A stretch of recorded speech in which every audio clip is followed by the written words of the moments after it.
ጤና ይስጥልን የዕለቱን ዜና ይዘር ቀርበናል። ከዜናው ጋር ግራቀኝ ነኝ። የ2026 ዋና ዋና ስጋቶች ይፋ ተደረጉ። የአሜሪካ የፖለቲካ አብዮት በመጀመሪያ ደረጃ ተቀምጧል። እንደ ታክቲካል ደንብ መጣስ የተጀመረው የስራ ደረጃ ለውጥ ሆኗል።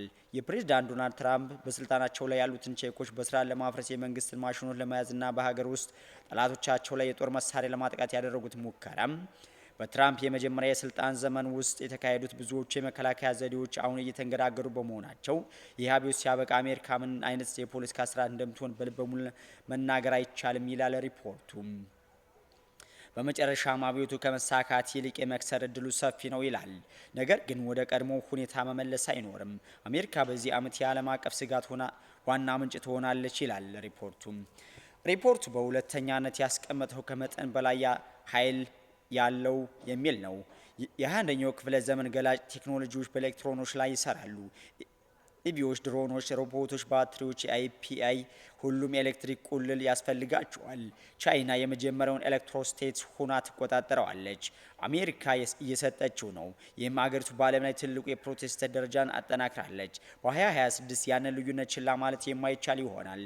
ዋሽንግተን አገሮች የ20ኛውን ክፍለ ዘመን ኃይል እንዲገዙ ብትጠይቅም ቤጂንግ የ21ኛው ክፍለ ዘመን መሰረተ ልማት በዋና ዋጋ ታቀርባለች። አዳዲስ ገበያዎች የቻይናን አቅርቦት የበለጠ ይደግፋሉ። ድምር ውጤት የጂኦፖለቲካል ለውጥ ነጥብ ነው።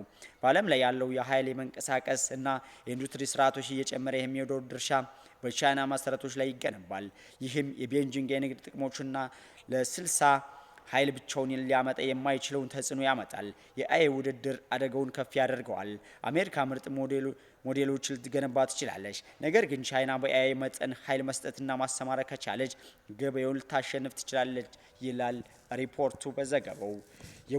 በሶስተኛ ደረጃ ያስቀመጠው የሞኖሮ ዶክትሪን ፕሪንሲፕልን ነው። ፕሬዚዳንት ትራምፕ የአሜሪካን የምዕራብ ንፍቀ ክበብ የበላይነት ለማረጋገጥ የሞኖሮ ዶክትሪን አመክንዮ እንደገና እያቀነቀኑና እንደገና እየተረጎሙ ነው ይላል። በዚህ ዓመት ትልቁ ዜና ቬንዙዌላ ሲሆን የዋሽንግተን እየጨመረ የመጣው የአገዛዝ ለውጥ ዘመቻ ለትራምፕ ዋና ድል አስገኝቶለታል። ኒኮላስ ማዱሮ በአሜሪካ ከስልጣን በመውረድና በችሎት ለፍርድ ቤት ቀርቦ ነበር። ነገር ግን ማዱሮን ማስወገድ ቀላል ክፍል ነበር። ወደ የተረጋጋ ለአሜሪካ ተስማሚ ካልሆነም ዲሞክራሲያዊ መንግስት መሸጋገር የበለጠ ፈታኝ ይሆናል ይላል ሪፖርቱ። በክልሉ ውስጥ ከባድ የአሜሪካ ስልቶች ተቃውሞና ያልተጠበቁ ውጤቶችን ሊያስከትሉ ይችላሉ። በአራተኛ ደረጃ ያስቀመጠው አውሮፓ በከበባ ስር ነች ይላል።